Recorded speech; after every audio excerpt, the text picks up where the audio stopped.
प्रिय विद्यार्थियों, हिंदी व्याकरण के अंतर्गत पद परिचय में हम लोग संज्ञा, सर्वनाम, विशेषण, क्रिया विशेषण, समुच्चय बोधक, अव्यय आदि पढ़ चुके हैं।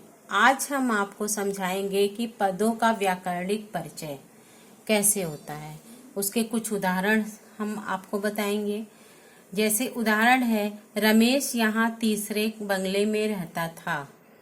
अब इसका हम हर एक शब्द का व्याकरणिक परिचय देंगे। जैसे रमेश, रमेश क्या है? व्यक्तिवाचक संज्ञा है, पुल्लिंग, एक वचन, कर्ता कारक और रहना क्रिया का ये कर्ता है। यहाँ का पद परिचय स्थानवाचक क्रिया विशेषण है, रहना क्रिया के स्थान का ये द्योतक है। तीसरे का पद परिचय होगा क्रम सूचक संख्यावाचक विशेषण, पुल्लिंग, एक वचन, विशेष्य इसका बंगला है। बंगले में जातिवाचक संज्ञा है, पुल्लिंग है, एक वचन, अधिकरण कारक। अधिकरण कारक क्यों है? क्योंकि इसमें बंगले में का यहाँ पे अधिकरण कारक की विभक्ति का यहाँ प्रयोग हुआ है। अब है रहता था क्या है? अकर्मक क्रिया है, एक वचन है, अन्य पुरुष, भूतकाल, कर्तृवाच्य। इस क्रिया का कर्ता कौन है? रमेश है। दूसरा उदाहरण है, यह किताब मेरी छोटी बहन की है। यह संकेतवाचक या सार्वनामिक विशेषण है। मैंने विशेषण के भेद में आपको ये बताया है। यह, वह, ये सब संकेतवाचक विशेषण है। ये संकेतवाचक सार्वनामिक विशेषण है, एक वचन है और विशेष्य क्या है इसका? किताब है, क्योंकि किताब की विशेषता बता रहे हैं कि यह छोटी क्या है? गुणवाचक विशेषण है, एक वचन, स्त्रीलिंग, विशेष्य क्या है? बहन की विशेषता बता रहा है कि ये छोटी बहन। तीसरा उदाहरण, मीरा 5वीं कक्षा में पढ़ती है। मीरा व्यक्तिवाचक संज्ञा, स्त्रीलिंग, एक वचन, कर्ता कारक और पढ़ती है क्रिया का ये कर्ता है। पांचवी क्रम सूचक संख्यावाचक विशेषण, स्त्रीलिंग, एक वचन, विशेष्य का क्या है? कक्षा है। कक्षा में ये क्या है? जातिवाचक संज्ञा, स्त्रीलिंग, एक वचन और अधिकरण कारक। अधिकरण कारक कैसे है? क्योंकि कक्षा में विभक्ति का प्रयोग हुआ है। चौथा उदाहरण है, दौड़ कर जाओ और बाजार से कुछ तो लाओ। दौड़ कर का पद परिचय क्या होगा? पूर्वकालिक क्रिया, क्योंकि जाओ भी क्रिया है तो जाओ के पहले दौड़ कर का प्रयोग हुआ है तो दौड़ कर पूर्वकालिक क्रिया है। रीतिवाचक क्रिया विशेषण के अंतर्गत ये आता है।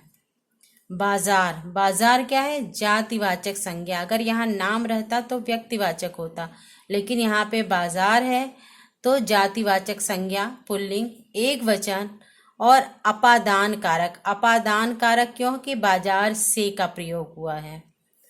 कुछ अनिश्चितवाचक सर्वनाम, पुल्लिंग, एक वचन, कर्म कारक, लाओ क्रिया का ये कर्म है।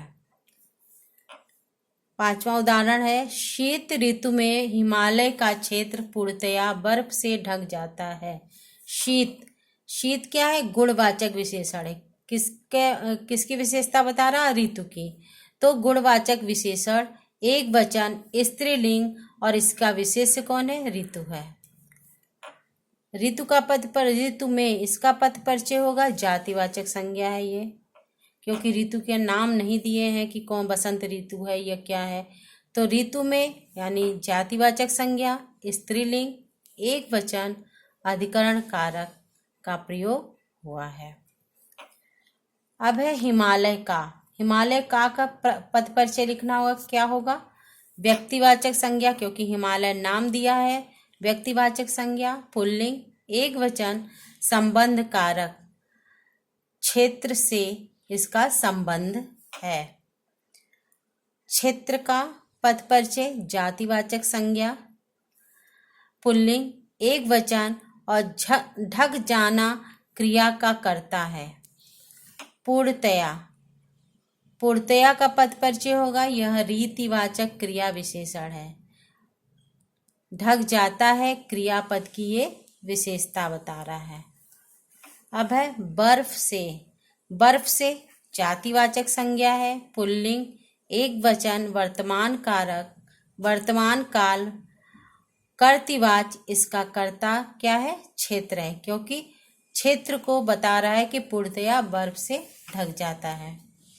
अब अगला उदाहरण है, मैं कल बीमार था इसलिए गांव नहीं गया। मैं का पद परिचय देंगे तो उत्तम पुरुषवाचक सर्वनाम। सर्वनाम में मैंने बताया था कि आपके उत्तम पुरुष, मध्यम पुरुष, अन्य पुरुष, 3 व्यक्तिवाचक में बताया था। तो उत्तम पुरुष मैं के लिए प्रयोग होता है और मध्यम पुरुष तुम या तू के लिए और अन्य पुरुष में वह वे के लिए। तो यहाँ मैं आया है इसलिए उत्तम पुरुषवाचक सर्वनाम होगा, पुल्लिंग, एक वचन, कर्ता, कारक। अब है इसलिए। इसलिए का पद परिचय मैंने बताया था समुच्चय बोधक अव्यय में कि इसलिए, किंतु, परंतु, अथवा आदि से जोड़ा जाता है। तो यहाँ इसलिए का प्रयोग हुआ है तो यहाँ समुच्चय बोधक अव्यय होगा। इसमें भी 2 पार्ट थे, समानाधिकरण और व्यधिकरण। तो ये इसलिए का प्रयोग होगा व्यधिकरण में, क्योंकि इसलिए 2 वाक्यों को जोड़ रहा है। मैं कल बीमार था और गांव नहीं गया। धन्यवाद।